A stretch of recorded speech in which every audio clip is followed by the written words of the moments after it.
Assalamualaikum warahmatullahi wabarakatuh. Anak-anak, pagi ini kita akan belajar prakarya khusus untuk kelas 9. Bersama saya, Ibu Susi Purwaningsih.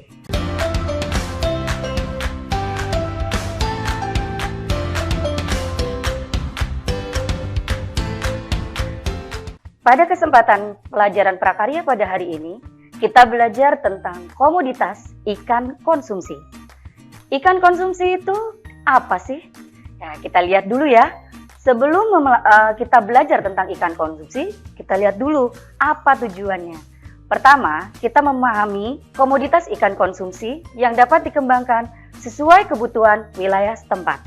Yang kedua, nanti kita juga bisa menentukan komoditas ikan konsumsi yang dapat dikembangkan sesuai kebutuhan wilayah setempat.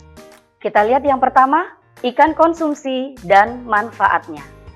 Budidaya ikan konsumsi dimaksudkan untuk memenuhi kebutuhan pangan sumber protein hewani. Sumber protein hewani banyak, tidak hanya dari ikan. Tetapi saat ini kita akan membahas tentang materi ikan konsumsi. Yang kedua, ikan konsumsi adalah ikan yang sering digunakan sebagai bahan lauk pauk dan sering menjadi pilihan untuk dikonsumsi. Tidak semua ikan bisa dikonsumsi dengan baik dan tidak semua ikan bisa kita konsumsi sebagai makanan. Jenis ikan konsumsi dibagi menjadi beberapa bagian, yakni ikan yang berasal dari daerah darat atau yang perairan di darat maupun ikan yang ada di laut. Apa saja yang bisa dikonsumsi? Yuk kita lihat contohnya. Yang pertama adalah lele, gurami, nila, belut, kerapu, dan bandeng. Mungkin dari beberapa ikan tersebut kalian suka. Apa sih yang kalian suka dari beberapa ikan tersebut? Oh, saya sukanya sama lele karena lezat, Bu. Nah, mungkin saya yang lain bisa suka dengan gurami. Oh, gurami itu dagingnya tebal-tebal, Bu. Yuk kita lihat. Nah, ini adalah ikan nila. Nila itu banyak beberapa macamnya. Ada yang merah, ada yang hitam, dan ini termasuk ikan perairan di darat. Dan ikan nila ini banyak sekali dipelihara oleh orang-orang karena mudah sekali memelihara ikan nila. Yang kedua yaitu ikan lele. Nah, pasti semua suka dengan ikan lele. Ikan lele ini kita bisa budidayakan di kolam, mungkin juga dicampur dengan sekarang ini banyak sekali ikan lele yang dibudidayakan di tong-tong dengan ada tumbuhan-tumbuhan di sampingnya. Ikan lele tapi jangan salah ya, ikan lele ini termasuk kanibal, dia suka memakan temannya. Makanya untuk memelihara ikan lele harus disesuaikan bentuknya, ukurannya, umur dari ikan lele tersebut. Yang ketiga adalah ikan gurami. Ya, ikan gurami ini juga termasuk perairan di darat. Ya, ikan gurami juga bisa dipelihara oleh orang-orang yang membudidayakannya di darat. Ya.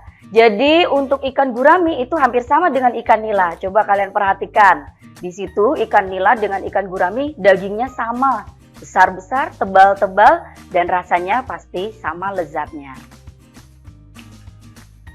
Yang keempat itu adalah ikan bandeng. Di sini ikan bandeng itu ada yang bandeng air payau, ada yang bandeng air laut, dan juga ada yang bandeng yang di air tawar ya. Tapi di sini Bu Susi gambarkan adalah bandeng air payau.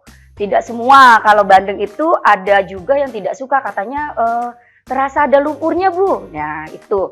Tapi untuk orang-orang yang suka ikan, pasti suka dengan ikan bandeng. Dan yang terakhir di sini yang Bu Susi contohkan adalah belut.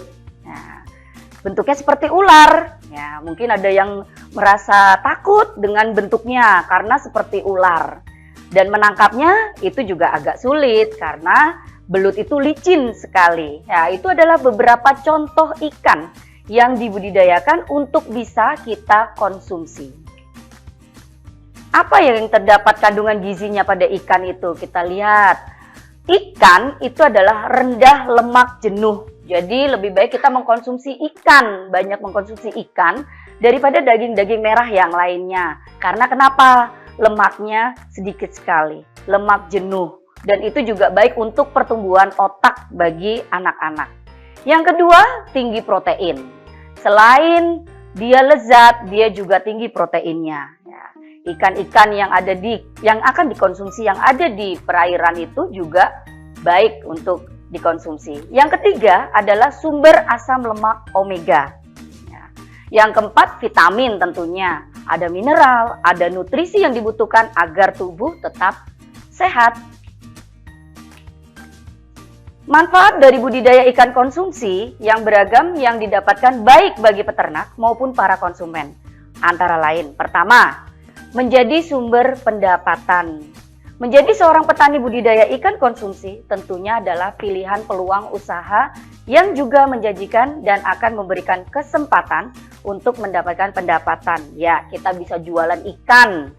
Kalau kamu membuat budidaya ikan sendiri di rumah, bisa kamu jual sehingga bisa mendapatkan pendapatan. Yang kedua, kebutuhan gizi. Kandungan gizi pada ikan sangat tinggi sehingga mampu memenuhi kebutuhan gizi dalam tubuh. Yang ketiga, permintaan yang tak berkurang. Membantu dalam menyediakan stok atau pasukan ikan bagi masyarakat. Nelayan-nelayan ya itu mencari ikan tidak hanya sehari 2 hari, tetapi mereka itu berlayar terus berlayar. Walaupun ada gelombang yang besar, mereka tetap berlayar untuk mendapatkan ikan. Yang keempat, modal usahanya minim. Ya, kita bisa membuat kolam-kolam kecil di rumah-rumah kita. Nanti kalau sudah banyak, kita bisa jual. Yang kelima, pekerjaan yang sederhana. Ya, menjadi petani ikan atau menjadi peternak ikan budidaya itu tadi merupakan peluang usaha yang mudah dan bisa ditekuni oleh siapapun. Yang keenam, peralatan tidak sulit ditemukan. Bahan bekas pun bisa yang disulap atau dirombak menjadi beragam kolam budidaya ikan konsumsi. Contoh, kita misalnya punya terpal yang tidak terpakai, kita buat kolam ikan. Nah, kita isi ikan yang tadi kita inginkan untuk dibudidaya. Lele, gurami, nila, bisa kita masukkan dalam kolam tersebut. Yang ketujuh, mudah untuk memasarkannya. Ya, karena ikan itu mudah dipasarkan. Dan ikan banyak dikonsumsi sehingga jenis ikan konsumsi, ikan yang selalu digunakan untuk makanan sehari-hari itu banyak sekali. Maka akan lebih mudah mencari peluang pemasaran dan konsumsi daripada ikan hias. Yang kedelapan, harga jual yang menguntungkan. Tidak akan ada perubahan maupun penurunan harga yang signifikan. Harga ikan itu stabil. Mungkin hanya berbeda sedikit saja, tapi tidak sampai penurunan yang jauh sekali. Misalnya harga-harga logistik yang lain.